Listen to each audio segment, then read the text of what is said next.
Good morning. Amos Peter is my name, and you're welcome to this lecture. But before I proceed, permit me to share my screen with you.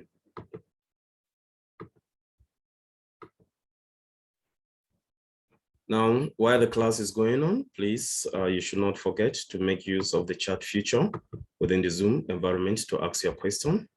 And at the end of the class or before the end of the class, I will attempt to answer them. Now, basically, introduction to computer architecture and organization. Now, what do computer architects have in mind? Basically, suppose you have an application.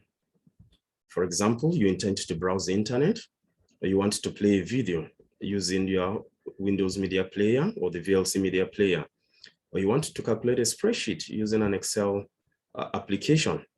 Now, what computer architects want to do is they want to see for any given useful application or task that you intend to carry, how can we map it down to physics? Now, by physics, I mean the bare metal or the hardware of the computer. We all know that the hardware of the computer at the basic level basically understand the binary digits. It is at this level that we have the electrons and the photons bouncing back and forth, carrying out the tasks of information crunching or processing. So computer architects try in this attempt to fill in the gap between the application and the physics or the hardware level. And they do that by designing sets of what we call abstraction layers. And as you can see, between the application and the physics layer, we have 9 other layers. And basically, at the physics layer, that's where we have the basic laws of physics, Ohm's law, Kirchhoff's law, the law of quantum mechanics. And of course, it is from these laws that we can build devices such as transistors, resistors, and capacitors. And of course, when we combine these devices, it gives us what we call circuits. And of course, from our circuits, we can build logic gates. From the logic gates, we now have the register transfer layer. Then we have the microarchitecture, which is also called computer organization. Now, then we have the next layer. We have the instruction set architecture layer, which is also referred to as the big A architecture. Then we have the operating system layer, of course, which is the platform upon which every other application program can run. And of course, we know that the operating system serves as the overall system manager, managing both software and hardware resources. And then, of course, we have programming language. For any program to be developed, you must have a choice of a programming language, depending on the one the programmer is proficient in. Example, Python, C++, or Java. And of course, before any program, an algorithm needs to be developed, which is the series of the logical steps that you need to carry out. And then finally, you have your application.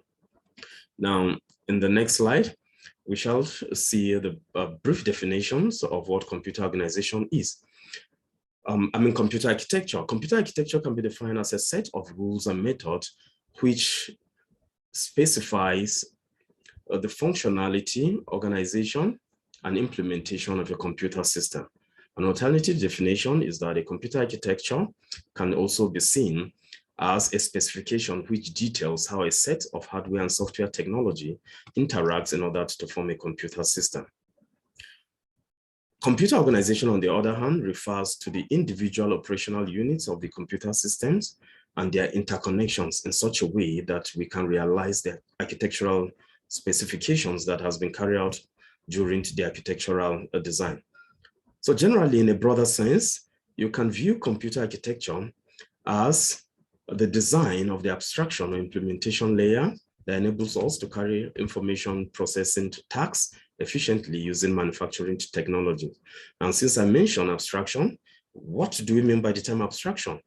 Abstraction is basically a methodology mostly used in science and engineering, and it refers to the act of representing essential features of a system without including background details, which helps us to reduce complexity and encourage efficient designs and implementations of systems.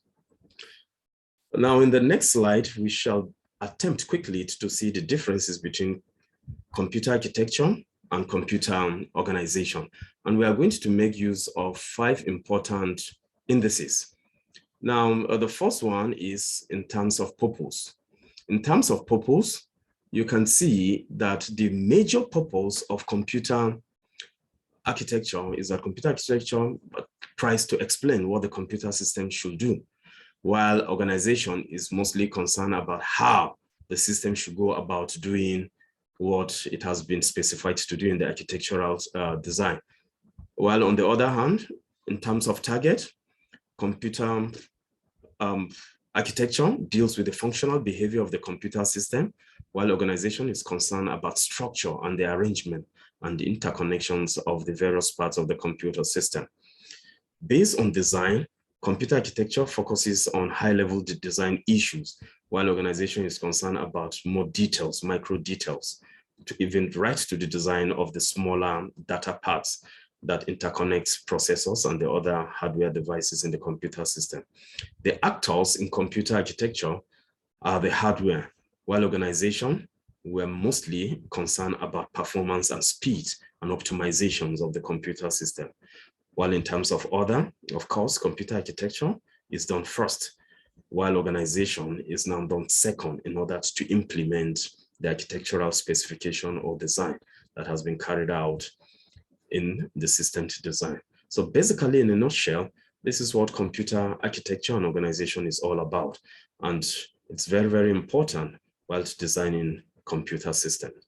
I hope the information I've passed here has been very, very informative, and I would like to thank you for listening. Till we meet next time. Thank you very much.